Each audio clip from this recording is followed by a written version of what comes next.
Hi. பெரிய பஞ்சாயத்தாக போயிடுச்சு. என் தம்பிங்களை பற்றி சொன்னதும் எங்கள் அம்மாவுக்கு கோவம் பொத்துட்டு வந்துடுச்சு. எப்படி என் பிள்ளைங்களை பற்றி அது மாதிரிலாம் சொல்லலாம் அப்படி சொல்லிட்டு. ஆனால் அது இல்லை விஷயம். நான் என்ன சொல்ல வந்தேனோ அதை வந்து அவங்களுக்கு சரியாக கன்வே பண்ண முடியல, அவ்வளோதான். இது மொழி தகராறு, சரியா? அடுத்தது என்னென்னா, இது பெரிய டாஸ்க்காகவே நான் வச்சுக்கிறேன். ஏன்னா என்னோடய பாஸ்ட்டை பற்றி நான் இதுக்கு மேலே பேசக்கூடாது. சப்போஸ் ஏன்னா நான் பாஸ்ட்டில் இருந்து தான் தப்பிச்சு ஓடணும்னு நினைக்கிறேன். ஏன்னா என்னோடய பாஸ்ட்டில் இருந்தவங்க எல்லாருமே இப்போ ப்ரெசென்ட்லேயும் இருக்கிறாங்க. அவங்க என்னோடய பாஸ்ட்டை ஞாபகப்படுத்திகிட்டே இருக்காங்க. அடுத்து என்னென்னா, இப்போ என்கிட்ட பணம் இல்லை, அவங்கக்கிட்ட எல்லாருக்கிட்டேயும் பணம் இருக்குது. அதனால் அதை செஞ்சேன், இதை செஞ்சேன், அப்படி செஞ்சாங்க, இப்படி செஞ்சாங்கன்னும் போது எனக்கு கொஞ்சம் கில்ட் ஆகுது.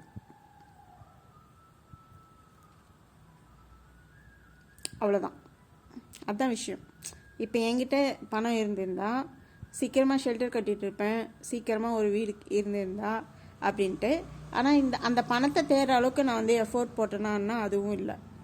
ஏன்னா ஒரு டிஃப்ரெண்ட்லி ஏபிள்டு அப்படின்னு சொல்லிட்டு நான் இப்போ இது வாங்கிக்கூடாது. என்ன வாங்கக்கூடாது, அது ஒரு சாக்கா சொல்லக்கூடாது. பட் நான் அந்த அளவுக்கு எஃபோர்ட் போட்டேனான்னு எனக்கு தெரியல. இப்போது ரொம்ப லேட்டாக எனக்கு புரிஞ்சுது, வாழ்க்கைக்கு பணம் ரொம்ப அத்தியாவசியம் அப்படி சொல்லிட்டு அந்த பணத்தை தேடி நான் ஓடணும் அப்படின்ட்டு. நான் ரொம்ப நாளாக வேறு மாதிரியே யோசிச்சுட்டு இருந்துட்டேன். இந்த உலகம் வேறு மாதிரி இருக்குது. அது ரெண்டும், இந்த உலகத்துக்கும் என்னோட மனசுக்குமே நான் முரண். அப்போ அதான் அது எப்படி கன்வே பண்ணுறதுன்னு எனக்கு தெரியல. ஆனால் என்னோடய பாஸ்ட்டை இதுக்கு மேலே திரும்பி பார்க்கறது இல்லை அப்படின்னு சொல்லிட்டு நான் ஒரு முடிவுக்கு வந்திருக்கேன். அந்த பாஸ்ட் கதைகளை என்னோடய நாவலில் கூட எழுதும்போது கொஞ்சம் எனக்கு அழுகியாக வரும். என்னோட லைஃபே தானே நான் நாவலாக எழுதுகிறேன். அப்போது நிறை குறைகள் எல்லாமே தானே இருக்கும். ஒரு விஷயம் அதே நபரை பற்றி ஒரு நன்மையான விஷயமும் எழுதியிருப்போம், அதே நபரை பற்றி ஒரு முரண்பாடான ஒரு விஷயமும் நம்ம மனசுக்குள்ளே இருக்கும், அதையும் தான் எழுதுவோம். அப்படி இருக்கும்போது ஒன்லி ப்ரெசண்ட் மட்டுமே, ஒன்லி பாசிட்டிவாக மட்டுமே பேசிட்டு போனோம் அப்படின்னா எப்படி அது சாத்தியம்? இல்லை. அதுதான். அடுத்தது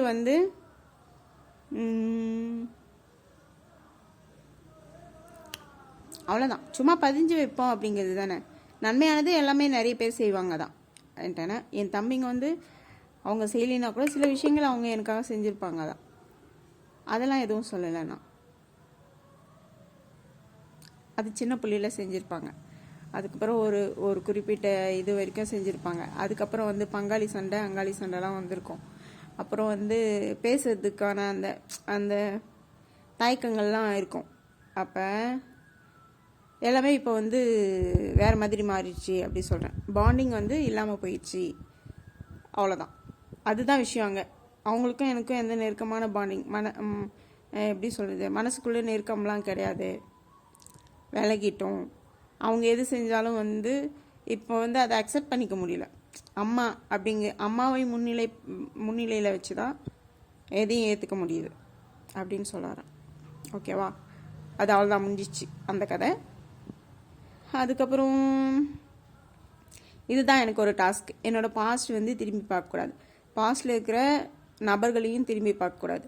இந்த பாஸ்ட் கதையை பேசி பேசி திரும்ப திரும்ப அழுகாச்சு வரக்கூடாது அப்படி. அப்புறம் இப்போ ப்ரெசண்ட்டில் இப்படி இருக்கேன்.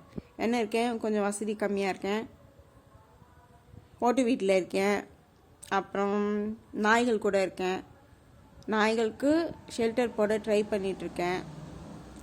அப்புறம் இப்போது ப்ரெசண்ட்டில் என்னவா இருக்கேன்னா, டிஎன்பிஎஸ்சி எக்ஸாமுக்கு படிச்சுட்ருக்கேன், ட்ரை பண்ணுறேன்.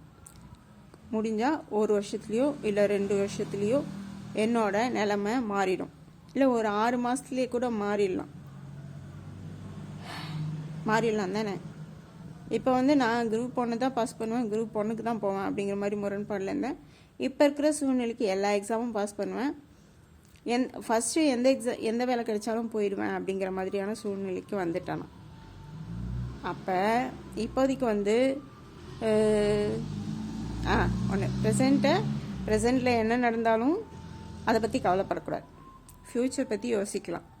இப்போ நம்ம கையில் காசு இல்லை, அந்த காசு இல்லை அப்படிங்கிற ஒரு விஷயம் நம்மளை எப்படி அஃபெக்ட் பண்ணாலும், காசு கொடுக்குறவங்களால நமக்கு எத்தனை பிரச்சனைகள் வந்தாலும், இல்லை நம்மளால் செய்ய முடியலையே, நம்ம தானே இதெல்லாம் செய்யணும் அப்படியே சொல்லிட்டு நமக்குள்ளே ஒரு தாட் வந்தாலும், இதெல்லாம் மறைமுகமாக சொல்கிறேன்னு நினைக்காதீங்க. நாவலில் விரிவாக எழுதுவேன். அப்போ யாராச்சும் படிக்க வாய்ப்பு இருந்தால் படிச்சுக்கோங்க. அந்த மாதிரியான உணர்வுகளுக்குள்ளே கடந்து போனாலும் அதெல்லாம் தூக்கி தூரம் போட்டு ப்ரெசண்டில் எப்படி இருக்கேன், ஃப்யூச்சரில் வேறு மாதிரி இருப்பேன். அவ்வளோதான். உயிரோடு இருந்தேன்னா ப்ரெசண்டில் எப்படி இருக்கேன், ஃப்யூச்சரில் கொஞ்சம் வேறு மாதிரி இருப்பேன். கொஞ்சம் வசதியாக இருக்கலாம், இன்னும் நிறைய ஷெல்டர் உருவாக்கலாம். அப்போ கையில் காசு இருக்கும்போது நிறைவாக எல்லாருக்கும் செஞ்சிடலாம், எல்லாருக்குமே. ஆமாம் தானே? அவ்வளோதான். அதுதான் யோசிக்கணும். எங்கள் அம்மா சொன்னாங்க, இல்லாததை பற்றி பேசக்கூடாது, நம்மக்கிட்ட என்ன இருக்குதுன்னு பார்க்கணும் அப்படின்றது. மனசு எப்போவுமே இல்லாததுக்காக தான் இயங்கும். இருக்கிறத பற்றி நமக்கு எதுவுமே தெரியாது. நம்மக்கிட்ட இருக்கிறது நமக்கு தேவையாகவும் இருக்காது, அது தேடலாகவும் இருக்காது. அப்படி இருக்கும்போது அது எல்லாருக்குமே அப்படி தான். நமக்கு ஒருத்தங்க அட்வைஸ் பண்ணுறாங்கன்னா அது அதே அவங்களுக்கே அட்வைஸ் ஆகும்போது அதை ஏற்றுக்க மாட்டாங்க. அவ்வளோதான்.